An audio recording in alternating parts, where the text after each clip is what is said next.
Welcome. Today, we dive into the fascinating world of Fyodor Tiutchev's poem, Pominki, known in English as Remembrance, and its rich historical and literary context.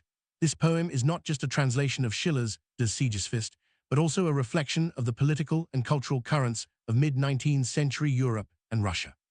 We'll explore how Tiutchev's creative choices were shaped by his predecessors, especially Zhukovskii, and how the events of 1848-1849 influenced his poetic voice.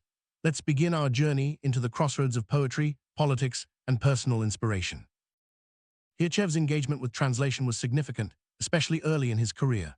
Out of his 45 translations, most were completed in the 1820s and 1830s. However, after a creative lull in the 1840s, he returned to translation with renewed purpose in the 1850s.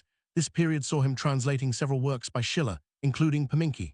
Each translation during this time carried more weight, reflecting deeper personal and artistic motivations. Understanding this shift helps us appreciate why Pominki stands out in his oeuvre. Schiller's poetry left a lasting impression on Tiutchev throughout his life. While Schiller was often seen as a poet of youth, for many Russian writers, Tiutchev continued to draw inspiration from him well into his mature years. His translations of Schiller's works, especially those with classical or antique themes, reveal a deep engagement with European literary traditions and a desire to reinterpret them for a Russian audience. The exact date of Pominki remains uncertain, but evidence points to the late 1840s or early 1850s. The poem was published in 1851, but may have been written earlier, possibly as early as 1849. This timing is crucial, as it coincides with a period of renewed interest in classical themes in Tiutchev's work and a broader European context marked by political upheaval. The poem's creation aligns with Tiutchev's reawakening as a poet after years of relative silence.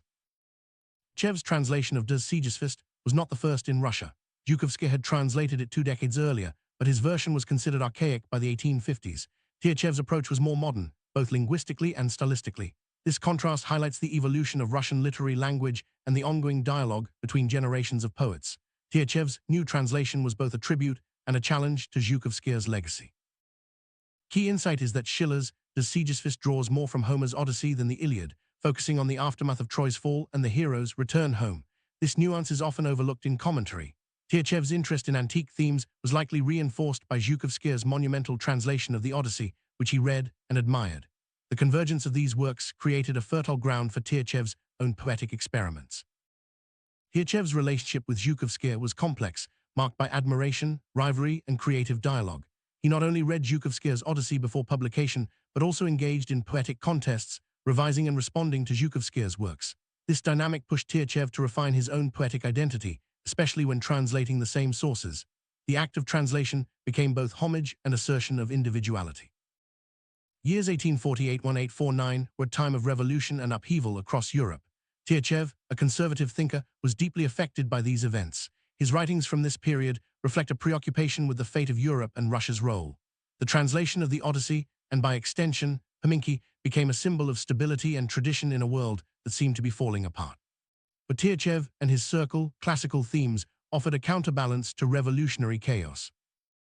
Summary: Tiutchev's Pominki is more than a translation. It's a creative response to literary tradition, personal relationships, and the political climate of his time. By engaging with Schiller and Zhukovskii, Tiutchev positioned himself within a lineage of Russian poets grappling with Europe's classical heritage. His work reminds us that poetry can serve as both a mirror and a shield in turbulent times, preserving cultural memory or forging new paths.